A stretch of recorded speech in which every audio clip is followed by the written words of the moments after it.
Okay, welcome to Delete Lawz. YouTube has just entered into my case of DeCastro versus Abrams and Peter.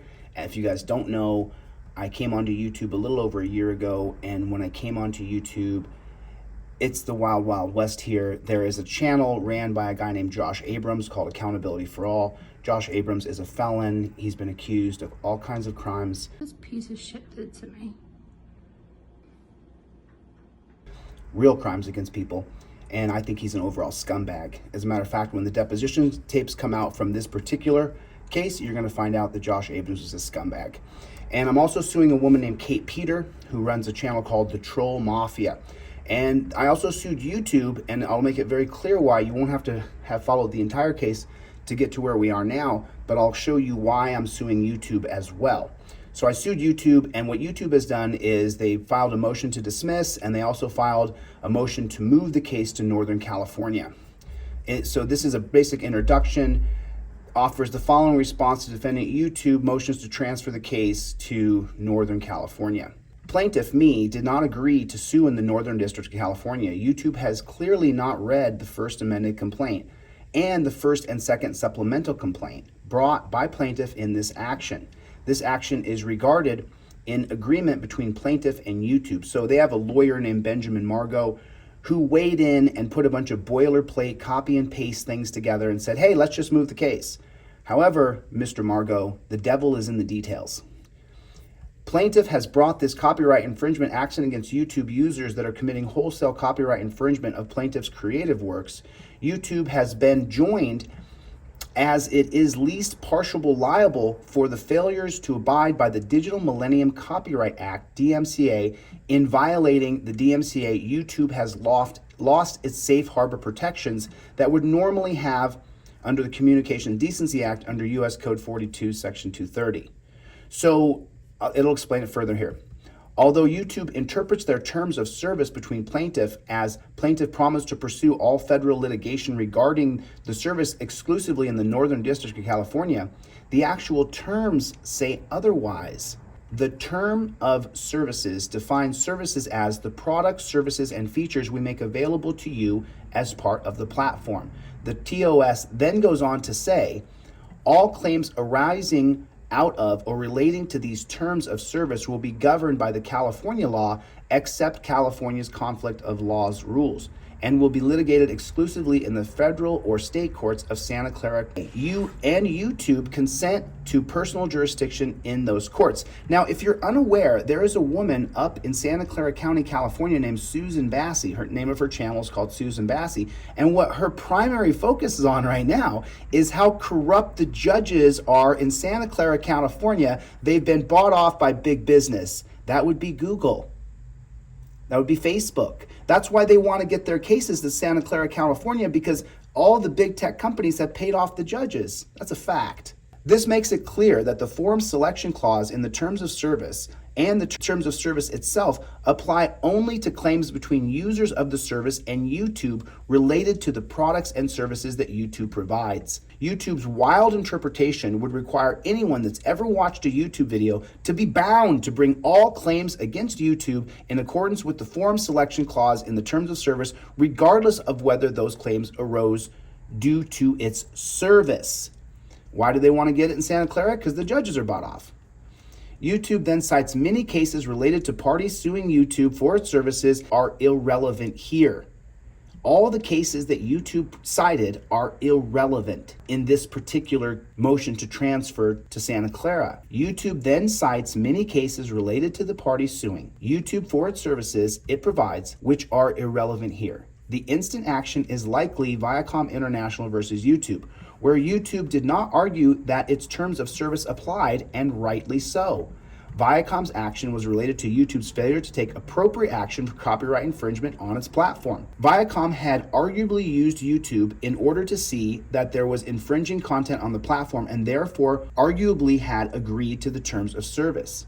YouTube is not a necessary party in this action. You're not the prime reason why I'm suing YouTube. Under Federal Rules of Procedure 19 and its forum selection clause would be unreasonable. The case law is White Marine Incorporated versus SNR Corporation. YouTube was joined in the plaintiff's supplemental complaint because in a related action occurring after plaintiff's first amended complaint, YouTube acted in violation of the DMCA, allowing its users to keep infringing content on the platform and accepting at least partial liability. So what am I saying right here? When you sue somebody, let me read this line to you again.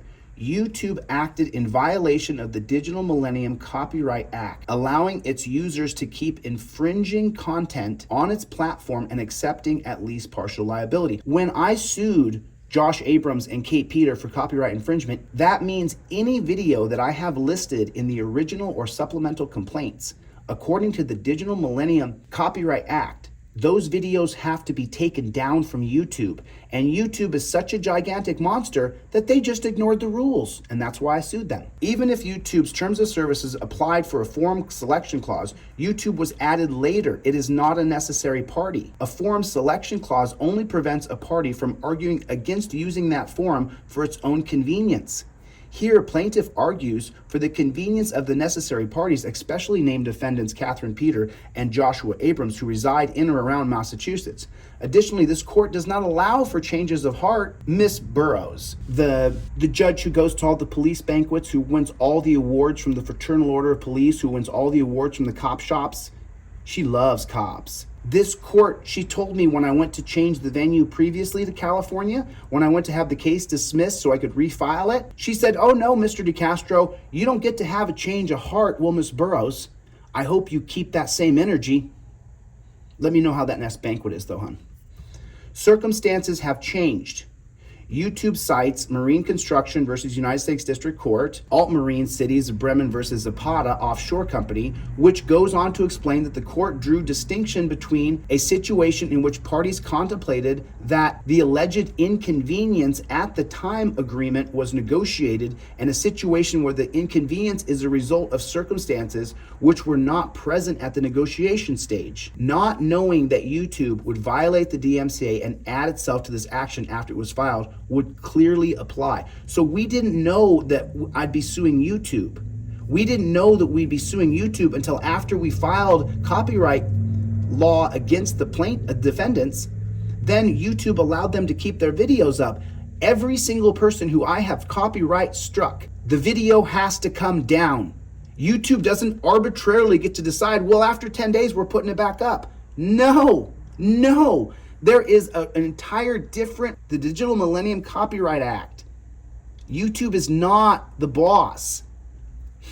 So ridiculous. So because we didn't know that YouTube would violate the DMCA, I didn't know I'd be suing them. The burden is on YouTube in showing why there's good cause for transfer. Only when a forum selection clause is free from fraud, influence, or overwhelming bargaining power does the burden shift to the other party. Here, plaintiff, me, does hereby declare that YouTube had superior bargaining strength and that the plaintiff only had an opportunity to adhere or reject the argument. Additionally, even where not unconscionable, the significance of a forum selection clause in a boilerplate agreement is greatly reduced. They just copy and pasted it, is what they did, is what that's saying here. Plaintiff has not made a copyright pleading failure and should be allowed to amend its complaint. Although a copyright claim can be dismissed for not having alleged that the copyrights have been registered in accordance with the statute if raised, which it wasn't, a copyright claim only requires two elements: ownership of a valid copyright and copying of constituent elements of the work that are original. Case law, Feast Publications versus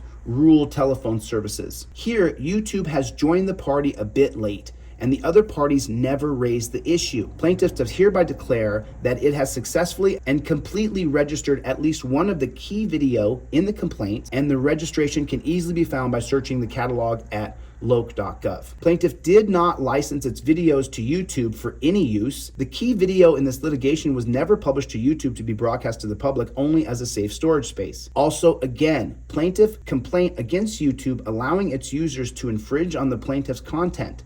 The terms of service does not allow for this and clearly related the licenses only allows those users to play back or embed the content, not use my whole video so people will watch your channel. So what this is saying here is that, yeah, there is something called fair use. It spells it out here. You also grant each other's use of service worldwide, non-exclusive, royalty-free license to access your content through the service and to use that content, including to reproduce, distribute, prepare derivative works, display, and perform it only as enabled by a feature of the service, such as video playback or embeds. For clarity, this license does not grant any rights or permissions for a user to make use of your content independent of the service. Conclusion: since both parties stipulated to joining YouTube in this action due to YouTube's actions and the court granted that motion, it would be surprising to see YouTube's dismissal or transfer granted based on their weak and boilerplate arguments that are reused every time someone sues them over terms of service.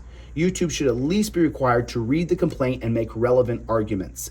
So this is a really important part right here. Since both parties stipulated to joining YouTube in this action, that's Kate and Josh, and the court granted the motion, it would be surprising to see YouTube's dismissal or transfer granted based on their weak and boilerplate arguments that are reused every time someone sues them over their terms of service. YouTube should at least be required to read the complaint and make relevant arguments. If YouTube is dismissed from this action, it will just add the possibility for remaining defendants to make third-party complaints against YouTube for being liable in those defendants for all or part of those defendants' claims. So in other words, I'm suing Josh and Kate for copyright infringement.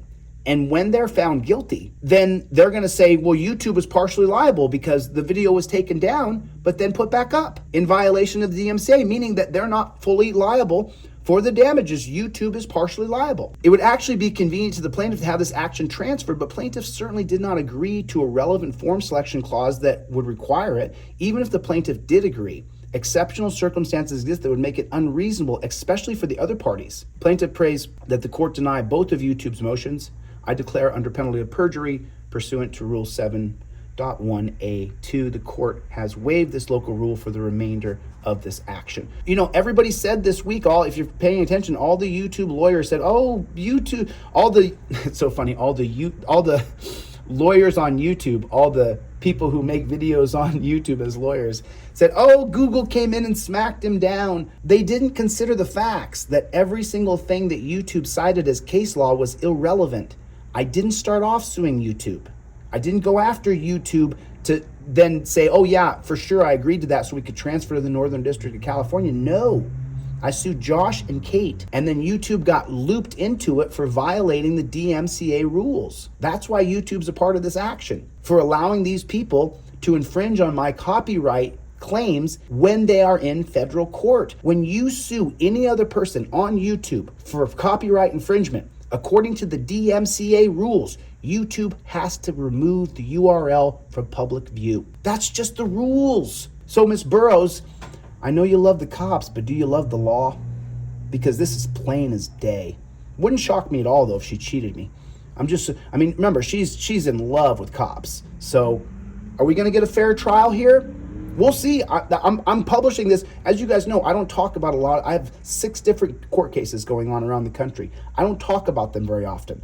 The reason I'm talking about this is because it's plain as day here.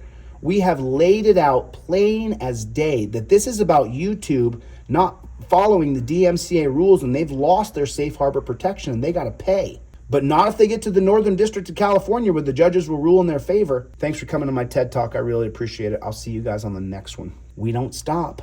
Later, Gators.